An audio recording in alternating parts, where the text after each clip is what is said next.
أعوذ بالله من الشيطان الرجيم. بسم الله الرحمن الرحيم. ولقد علمتم الذين اعتدوا منكم في السبت فقلنا لهم كونوا قردة خاسئين فجعلناها نكالا لما بين يديها وما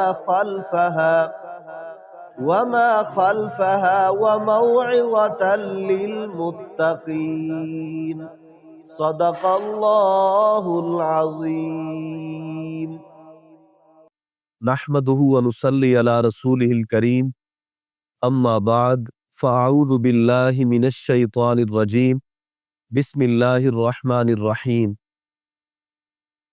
اللہ تبارک و تعالیٰ نے ارشاد فرمایا وَلَقَدْ عَلِمْتُمُ الَّذِينَ اعْتَدَوْا مِنْكُمْ فِي السَّبْتِ فَقُلْنَا لَهُمْ كُونُوا قِرَدَةً خَاسِئِينَ، اور تحقیق تم جانتے ہو ان لوگوں کو جو ہفتے کے دن حد سے بڑھے، تو ہم نے انہیں کہا کہ ذلیل ہونے والے بندر بن جاؤ. یہ بنی اسرائیل کے کچھ لوگ تھے، ان کے حوالے سے بات ہو رہی ہے. مقام اعلیٰ یہ علاقہ تھا، وہاں کے رہنے والے لوگ تھے. ہفتے کا دن ان کے لیے مقدس بنا دیا گیا اور کہا گیا کہ ان دنوں میں تم نے کوئی تجارت، خرید و فروخت، کوئی شکار نہیں کرنا، بس صرف تم نے اللہ کی عبادت کرنی ہے، تورات کے احکامات کو تم نے بجا لانا ہے. یہ کام ان کے ذمے لگایا گیا، یعنی ہفتے کے دن شکار کو ان پر حرام کر دیا گیا. انہوں نے اس کے لیے ایک ہیلا بنایا. ہیلا یہ بنایا کہ ہفتے والے دن انہوں نے اپنا دریا کے کنارے یا نہر کے کنارے انہوں نے چھوٹے چھوٹے تالاب بنا لیے. ہفتے والے دن مچھلیاں تیر آتی تھی پانی کے اوپر. اب یقیناً یہ اللہ کی طرف سے آزمائش تھی کہ جو کام حرام ہو، جس کام سے منع کر دیا جائے، عموماً ایسا ہوتا ہے، ایک تو شیطان کی طرف سے اس میں لذت اور ہوتی ہے، اور وہ قرآن مقدس میں اللہ تعالیٰ نے فرمایا وَزَيَّنَ لَهُمُ الشَّيْطَانُ أَعْمَالَهُمْ، یعنی اللہ تعالیٰ نے ارشاد فرمایا کہ شیطان نے ان کے اعمال ان کے لیے مزین کر دیے، خوبصورت بنا دیے. جو خلاف شرع کام ہوتے ہیں شیطان انہیں مزین کر دیتا ہے، اور کرنے والا یہ سمجھتا ہے اس کا لطف ہی اپنا ہے، اور اس سے آسان بھی وہ کام آسان بھی ہو جاتا ہے. یعنی یہ اللہ کی طرف سے ایک آزمائش بھی بن جاتی ہے کہ حلال مشکل ہے، حرام بہت آسان ہے. آج کل کے دور میں بھی دیکھ لیں، عموماً ایسا ہوتا ہے سچا انسان پھنس جاتا ہے اور جھوٹا جو ہے نا وہ بڑا دلیر ہو کے پھر رہا ہوتا ہے. شریف آدمی کا عموماً ایسا ہی ہے، الا ماشاء اللہ. شریف آدمی جو ہوتا ہے اس کے لیے بڑے مسائل بن جاتے ہیں. بعض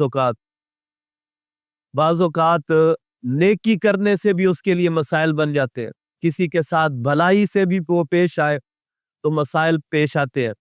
اس کے برعکس جو بدمعاش ہے اس کے لیے آسانی ہے. اور اس دور میں، جس دور میں میں اور آپ رہتے ہیں، اس دور میں تو اللہ تعالیٰ معاف فرمائے ہر حلال کام مشکل ہو گیا، حرام آسان ہو گیا.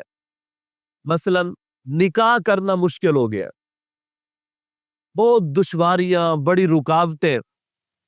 اور اس کے برعکس بدکاری، زنا، اللہ تعالیٰ محفوظ فرمائے ہر مسلمان کو، یہ آسان ہے. نکاح کی نسبت یہ کام زیادہ آسان کر دیا گیا. تو شیطان اعمال مزین کر دیتا ہے. تو مچھلیاں تیر آتی تھی، اللہ کی طرف سے آزمائش تھی. انہوں نے 7 حوض بنا لیے چھوٹے چھوٹے. تو ہفتے والے دن ڈائریکٹ مچھلیاں ہاتھ سے نہیں پکڑتے تھے، بلکہ وہ پانی کو حوض کے اندر کر لیتے، مچھلیاں وہاں پھنس جاتی، اگلے دن پکڑ لیتے.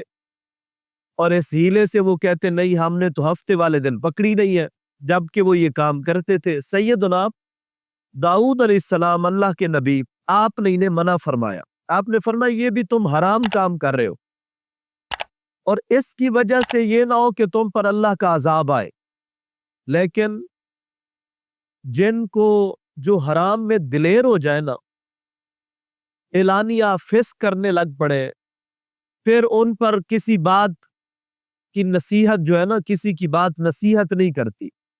حتیٰ کہ آپ دیکھیں اب سیدنا داؤد علیہ السلام خود اللہ کے نبی فرما رہے، لیکن لوگوں نے اثر ہی نہ لیا۔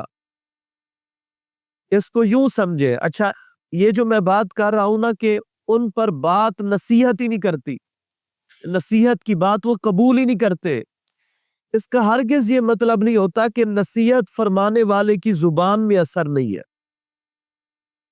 اس کا اہم پہلو یہ ہے کہ وہ گناہ کرنے والا بندہ اتنا نافرمان ہو چکا، اب میرا رب بھی نہیں چاہتا کہ ہدایت کی طرف آ جائے، اللہ تعالیٰ اسے توفیق توبہ ہی چھین لیتا ہے۔ اس کے آگے آپ آج کل کے دور میں دیکھیں، قرآن پڑھے، حدیث پڑھے، جس انداز سے بھی تبلیغ کرے اس پر اثر ہی نہیں کرتی۔ اس کی وجہ یہ ہوتی ہے کہ اللہ تعالیٰ نے توفیق ہدایت سلب کر لیا، اسے توفیق توبہ چھین لی ہے، وہ دلیر ہو گیا۔ تو بہرحال حضرت سیدنا داؤد علیہ السلام کی تربیت بھی انہیں فائدہ نہ دے سکی، وہ اس سے فائدہ نہ اٹھا سکے۔ پھر یہ ہوا، اللہ فرماتا ہے فَقُلْنَا لَهُمْ كُونُوا قِرَدَةً خَاسِئِينَ، ہم نے ان سے کہا ذلیل ہونے والے بندر بن جاؤ۔ ایک روایت میں یہ ہے کہ جو باقی لوگ رہتے تھے اس علاقے میں، انہوں نے انہیں منع کیا، جب وہ لوگ نہ رکے تو انہوں نے درمیان میں دیوار کر دی۔ انہوں نے کہا یہ ہفتے کے دن جو حد سے بڑھنے والے لوگ ہیں، نافرمان ہیں، ان کا ہمارے ساتھ کوئی تعلق نہیں۔ وہ ڈر گئے کہ کہیں ان کے کرتوتوں کی وجہ سے عذاب ہم پر ہی نہ آ جائے، انہوں نے دیوار کر دی، یہ دوسری جانب رہتے تھے۔ تو ایک دن ایسا ہوا، صبح کے ٹائم اٹھے تو ان کی آوازیں بند ہو چکی تھی، دن چڑھا، لوگ حیران ہو گئے، ادھر سے آواز کوئی نہیں آ رہی۔ پھر کسی نے دیوار سے جھانک کر دیکھا، یہ سارے کے سارے لوگ، بچے، جوان، بوڑھے، یہ بندر بنے ہوئے تھے۔ تفسیر خازن میں یہ موجود ہے اس آیت مبارکہ کے تحت، جو بوڑھے تھے وہ خنزیر بن گئے، جو جوان تھے وہ بندر بنا دیے گئے، شکل مسخ کر دی گئی۔ اللہ اکبر۔ اب یہ سنتے تھے، ان میں عقل بھی تھی، شعور بھی تھا، لیکن گویائی ان سے سلب کر لی گئی، چھین لی گئی، بول نہیں سکتے تھے۔ اور صاحب روح البیان نے لکھا ہے کہ ان کی تعداد 70,000 تھی، یعنی 70,000 لوگ جو بندر بنا دیے گئے، اور 3 دن تقریباً یہ اسی طرح ذلیل ہوتے رہے۔ پھر ایک روایت میں یہ ہے کہ ان سب کی روح قبض کر لی گئی۔ آگے اللہ تعالیٰ ارشاد فرماتے ہیں فَجْعَلْنَاهَا نَكَالًا لِمَا بَيْنَ يَدَيْهَا وَمَا خَلْفَهَا، فرمایا ہم نے اس واقعہ کو لوگوں کے لیے عبرت بنا دیا، اس دور کے لوگوں کے لیے عبرت بنایا اور بعد والوں کے لیے بھی عبرت بنا دیا۔ وَمَوْعِظَةً لِّلْمُتَّقِينَ، اور متقین کے لیے اس واقعے کو نصیحت بنایا۔ یہاں قرآن کا انداز دیکھیں کتنا خوبصورت ہے، باقی سارے لوگوں کے لیے عبرت بنایا اور متقین کے لیے نصیحت بنایا، کہ کوئی بھی ایسا واقعہ ہوتا ہے اس سے جو تقوی والا بندہ ہے، جس کے دل میں اللہ کا خوف موجود ہے، متقی ہے، وہ وہاں سے نصیحت لے لیتا ہے کہ یہ جو عذاب فلاں بندے پر فلاں عمل کی وجہ سے آیا، میں اس سے بچ جاؤں، نصیحت قبول کرتا ہے، اپنے آپ کو مزید بہتری کی طرف لے کے چلتا ہے۔ اس کے برعکس جو نصیحت قبول نہیں کرتے، اللہ تعالیٰ نے فرمایا ہم نے ان کے لیے عبرت بنا دیا، یہ چیزیں عبرت بن گئی ہے۔ تو گویا یہ قیامت تک آنے والوں کے لیے یہ واقعہ متقین کے لیے نصیحت، دیگر لوگوں کے لیے عبرت بنا دیا گیا۔ تو ہمیں چاہیے کہ ہم قرآن کی طرف رجوع کریں۔ اللہ کی نافرمانی وہ قوم 70,000 لوگ ہفتے کے دن حد سے بڑھے اور مچھلیاں پکڑے، جس سے اللہ نے منع فرمایا، اور برباد کر دیے جائے۔ میں اور آپ دیکھیں کتنی نافرمانی آپ کر رہے ہیں، یہ تو میرے رب کا فضل ہے۔ اور پیچھے ہم پڑھ چکے فَلَوْلَا فَضْلُ اللَّهِ عَلَيْكُمْ وَرَحْمَتُهُ لَكُنْتُمْ مِنَ الْخَاسِرِينَ، فرمایا لوگو اگر تم پر اللہ کا فضل اور اس کی رحمت نہ ہوتی تو تم ضرور نقصان اٹھانے والوں میں سے ہوتے. یعنی اللہ نے جو کائنات کے لیے سارے جہانوں کے لیے جنہیں رحمت بنا کر بھیجا، اگر اللہ کے پیارے حبیب، اللہ کے محبوب، بلکہ اللہ کے پیارے امت کے سہارے پیارے آقا صلی اللہ تعالی علیہ وآلہ وسلم کی رحمت شامل حال نہ ہوتی تو پتہ نہیں ہمارا کیا حال ہوتا. جو اللہ تعالیٰ نے قرآن مقدس میں فرمایا، جب کفار مکہ نے خود مطالبہ کیا تھا کہ اگر پیارے حبیب صلی اللہ علیہ وسلم کا دین سچا ہے اور ہم نہیں مان رہے تو پھر ہم پر پتھر برسائے جائیں آسمان سے. اللہ تعالیٰ نے فرمایا وَمَا كَانَ اللَّهُ لِيُعَذِّبَهُمْ وَأَنْتَ فِيهِمْ.